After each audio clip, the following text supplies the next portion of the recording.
अब कहा जा रहा है कि चांद को भी हिंदू राष्ट्र बना दिया जाना चाहिए। अब कुछ ऐसी तंजीम है, कुछ ऐसी ऑर्गेनाइजेशन है जो डिमांड करती हैं कि हिंदुस्तान के पार्लियामेंट के अंदर रेजोल्यूशन पास होना चाहिए और चांद पे चंद्रयान 3 जिस पॉइंट पे लैंड हुआ है, शिव शक्ति पॉइंट, वहां पे अब हिंदू राष्ट्र डिक्लेयर कर देना चाहिए।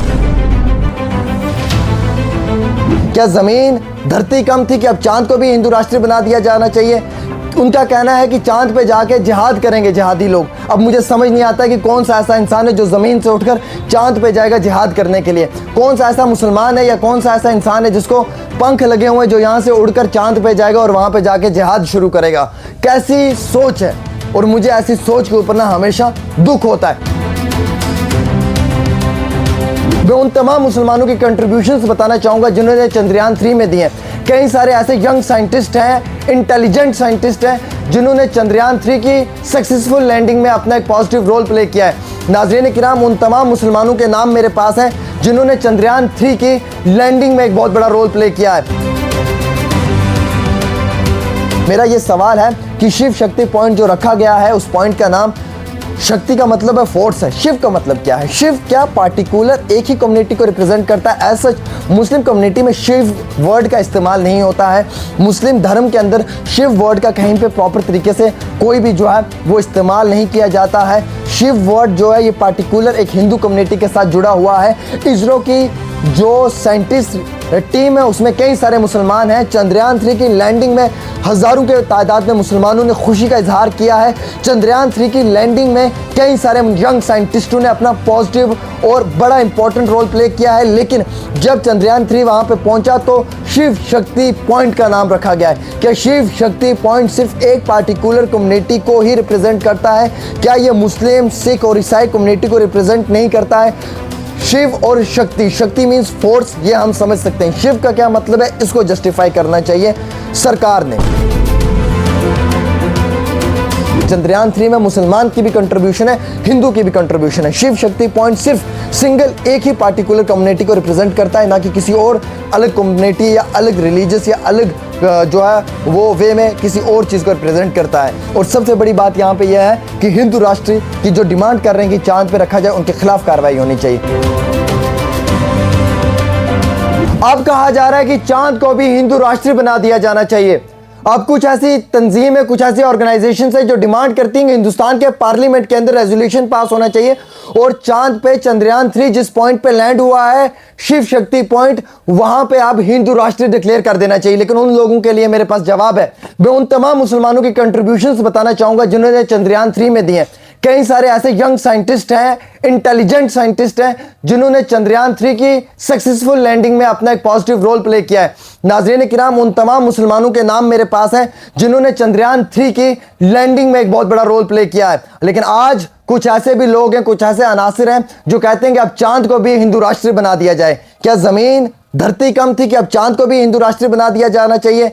उनका कहना है कि चांद पे जाके जिहाद करेंगे जिहादी लोग। अब मुझे समझ नहीं आता कि कौन सा ऐसा इंसान है जो ज़मीन से उठकर चांद पे जाएगा जिहाद करने के लिए। कौन सा ऐसा मुसलमान है या कौन सा ऐसा इंसान है जिसको पंख लगे हुए जो यहाँ से उड़कर चांद पे जाएगा और वहाँ पे जाके जिहाद शुरू करेगा? कैसी सोच है।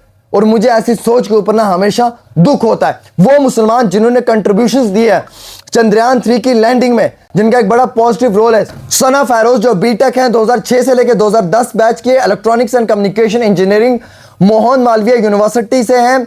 और उसके साथ साथ उनके शोहर यासिर अहमद जो बीटेक 2006 से लेकर 2010 बैच के, इलेक्ट्रॉनिक्स एंड कम्युनिकेशन इंजीनियरिंग, और वो भी सेम इसी यूनिवर्सिटी से हैं। चंद्रयान 3 के प्रोजेक्ट टीम का एक बहुत बड़ा हिस्सा थे और इस प्रोजेक्ट टीम के अंदर डिज़ाइन एंड डेवलपमेंट का काम करना, उसके साथ साथ एप्लीकेशंस को जो है वो पब्लिश करना और पूरा रिसर्च करने में इनका बहुत बड़ा रोल रहा है। मोहम्मद साबिर आलिम जो एक दूसरे इंजीनियर हैं जिन्होंने एक बड़ा इंपॉर्टेंट रोल प्ले किया है चंद्रयान 3 मिशन में।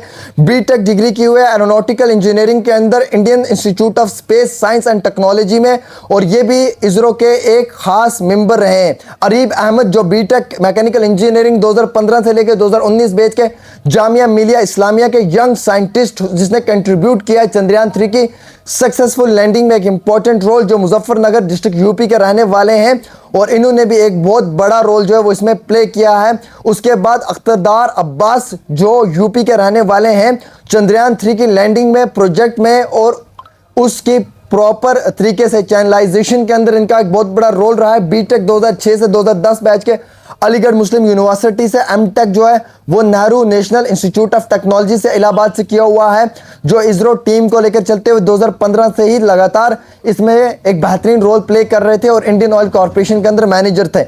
इशरत जमील जो चंद्रयान 3 प्रोजेक्ट की एक खास मेंबर थी, बीटेक किया हुआ इन्होंने इलेक्ट्रिकल इंजीनियरिंग में अलीगढ़ मुस्लिम यूनिवर्सिटी से, MTech in power and control from IIT Kanpur, और ये भी इसरो के अंदर काम कर रहे थे लास्ट 6 ईयर से और करंटली पोस्टेड है इसरो की रिसर्च फैकल्टी में बेंगलुरु के अंदर।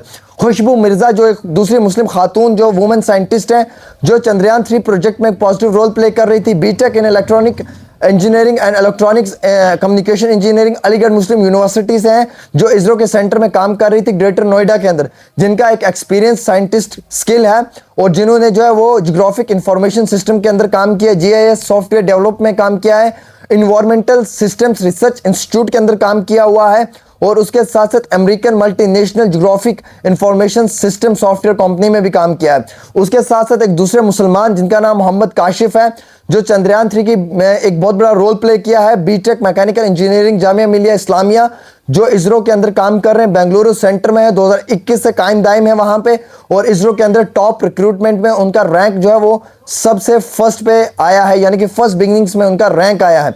उसके साथ साथ यास्मीन नाजनीन और बहारुल इस्लाम, जिनका बहुत बड़ा रोल है, जो रडार ट्रैकिंग में काम कर रहे थे पिछले 1 साल से, BTech from NITs Mirza college. Baharul इस्लाम 45 साल ओल्ड साइंटिस्ट, आसाम के रहने वाले। अब जो ये कहते हैं हिंदू राष्ट्र बनाया जाए, चंद्रयान 3 की स्पेस क्राफ्ट की जो लैंडिंग हुई है उसका जो पॉइंट है शिव शक्ति पॉइंट रखा जाए। मेरा ये सवाल है कि शिव शक्ति पॉइंट जो रखा गया है उस पॉइंट का नाम, शक्ति का मतलब है फोर्स है, शिव का मतलब क्या है? शिव क्या पार्टिकुलर एक ही कम्युनिटी को रिप्रेजेंट करता है? एज सच मुस्लिम कम्युनिटी में शिव वर्ड का इस्तेमाल नहीं होता है। मुस्लिम धर्म के अंदर शिव वर्ड का कहीं पे प्रॉपर तरीके से कोई भी जो है वो इस्तेमाल नहीं किया जाता है। शिव वर्ड जो है ये पार्टिकुलर एक हिंदू कम्युनिटी के साथ जुड़ा हुआ है। इसरो की जो साइंटिस्ट टीम है उसमें कई सारे मुसलमान हैं। चंद्रयान 3 की लैंडिंग में हजारों के तादाद में मुसलमानों ने खुशी का इजहार किया है। चंद्रयान 3 की लैंडिंग में कई सारे यंग साइंटिस्टों ने अपना पॉजिटिव और बड़ा इंपॉर्टेंट रोल प्ले किया है। लेकिन जब चंद्रयान 3 वहां पे पहुंचा तो शिव शक्ति पॉइंट का नाम रखा गया है। क्या शिव शक्ति पॉइंट सिर्फ एक पार्टिकुलर कम्युनिटी को ही रिप्रेजेंट करता है? क्या यह मुस्लिम, सिख और ईसाई कम्युनिटी को रिप्रेजेंट नहीं करता है? शिव और शक्ति, शक्ति मींस फोर्स, ये हम समझ सकते हैं। शिव का क्या मतलब है, इसको जस्टिफाई करना चाहिए सरकार ने। दूसरा पॉइंट सबसे बड़ा यह है कि अब डिमांड की जा रही कि हिंदू राष्ट्र जो है वो चांद के ऊपर भी रख देना चाहिए, चांद को भी हिंदू राष्ट्र बनाना चाहिए, उस पॉइंट को जहां पे शिव शक्ति पॉइंट का नाम रखा हुआ है। कौन सा ऐसा मुसलमान है जो जमीन से चांद पे जाके जिहाद करेगा? कहते हैं जी मुसलमान वहां पे जिहाद करेंगे, वो जिहादी हैं। तो मुझे ये बताएं कि जमीन से उठकर चांद पे कौन सा मुसलमान जिहाद करने जाएगा? किस मुसलमान के पास पर लगे हुए हैं, या कौन सा मुसलमान उड़ते हुए जो चांद पे जाएगा, जो जाके वहां पे जिहाद करेगा? तो क्यों इससे दो धर्मों के बीच में जो है वो आपसी ताल्लुकात को खत्म करने की कोशिश की जा रही? क्यों हिंदू और मुसलमान कौम के बीच में है जो वो लड़ाई करवाने की कोशिश की जा रही है? जो चंद्रयान 3 की लैंडिंग हुई है इसमें कई सारे यंग साइंटिस्ट मुस्लिम्स ने अपने कंट्रीब्यूशन दिया। क्या उनका वक्त, उनकी कंट्रीब्यूशन और उनका एक सक्सेसफुल मिशन ये नहीं दर्शाता है कि चंद्रयान 3 जब लैंड हुआ था तो शिव शक्ति पॉइंट की जगह एक सेकुलर नाम रख दिया जाता, शायद जिस नाम से तमाम धर्मों को कोई भी आपत्ति ना होती, किसी भी धर्म को कोई भी जो है वो उससे अड़चन पैदा ना होती। आज चंद्रयान 3 की लैंडिंग हुई है, पूरा देश खुश है, मैं खुश हूं, मैं खुद पे पूरे देश के ऊपर फख्र महसूस करता हूं, खुद पे इस चीज का फख्र महसूस करता हूं कि मैं देश हिंदुस्तान का रहने वाला हूं, मैं उस देश का रहने वाला हूं जिस देश से चंद्रयान 3 की लैंडिंग हुई है। लेकिन दुख तब मुझे होता है कि जब मैं सिर्फ पार्टिकुलर एक ही कम्युनिटी को रिप्रेजेंट करते हुए देखता हूं कि शिव शक्ति पॉइंट रखा हुआ है, उस पॉइंट का नाम जिन मुसलमान साइंटिस्टों ने वहां पे रिसर्च किया, जिनका एक पॉजिटिव रोल है, उनका भी कोई अपमान नहीं रखा गया है, उनका भी कोई मान नहीं रखा गया है। और सबसे इंपॉर्टेंट यह है कि अब हिंदू राष्ट्र बनाने की बात कर रहे हैं आप। चांद को किस आधार पे, किस बुनियाद के ऊपर आप हिंदू राष्ट्र बना सकते हैं? क्या ये दुनिया, ये जमीन कम पड़ गई थी जो आप चांद पे चले गए हैं आप? और क्यों इस तरीके के आपसी ताल्लुकात को खराब कर रहे हैं? मैं सरकार को कहना चाहूंगा कि आप इसमें एक पॉजिटिव रोल अपनाएं, एक पॉजिटिव रोल प्ले करें। ये देश हिंदुओं का भी है, मुसलमानों का भी है। चंद्रयान 3 में मुसलमान की भी कंट्रीब्यूशन है, हिंदू की भी कंट्रीब्यूशन है। शिव शक्ति पॉइंट सिर्फ सिंगल एक ही पार्टिकुलर कम्युनिटी को रिप्रेजेंट करता है, ना कि किसी और अलग कम्युनिटी या अलग रिलीजियस या अलग जो है वो वे में किसी और चीज को रिप्रेजेंट करता है। और सबसे बड़ी बात यहां पे यह है कि हिंदू राष्ट्र की जो डिमांड कर रहे हैं कि चांद पे रखा जाए, उनके खिलाफ कार्रवाई होनी चाहिए। क्यों चांद पे हिंदू राष्ट्र रखा जाए? क्यों मुसलमानों को बदनाम किया जा रहा है कि मुसलमान वहां पे जाके जो है वो जिहाद शुरू कर देंगे, जिहादी बन जाएंगे? ये मेरा नहीं कहना है जनाब, इसकी भी मैं आपको प्रॉपर जो है वो डिटेल दूंगा। मेरे पास सारी डिटेल्स लिखी हुई हैं जो मैं आपके साथ साझा करूंगा और मुझे यकीन है कि आप इनको सुनेंगे। ये डिमांड जो है ये स्वामी चक्रपाणी महाराज ने की है, जो एक प्रेसिडेंट है ऑल इंडिया हिंदू महासभा के, जो इंडियन गवर्नमेंट को ये कहते हैं कि आप चांद के ऊपर ऑनरशिप को लेकर चलते हुए पार्लियामेंट के अंदर एक रेजोल्यूशन पास करें और जिसके अंदर जो है वो वहां पे हिंदू राष्ट्र बना दें ताकि कोई भी टेररिस्ट वहां ना पहुंच पाए। मुझे एक बात बताओ, जिहाद करने के लिए कौन यहां से चांद पे जाएगा? कौन सा मुसलमान ऐसा है जिसको पर लगे हुए जो जिहाद करने के लिए चांद पे पहुंच जाएगा? तो ये सोच दर्शाती है कि मुसलमानों के लिए कितनी नेगेटिविटी जहन में भरी हुई है।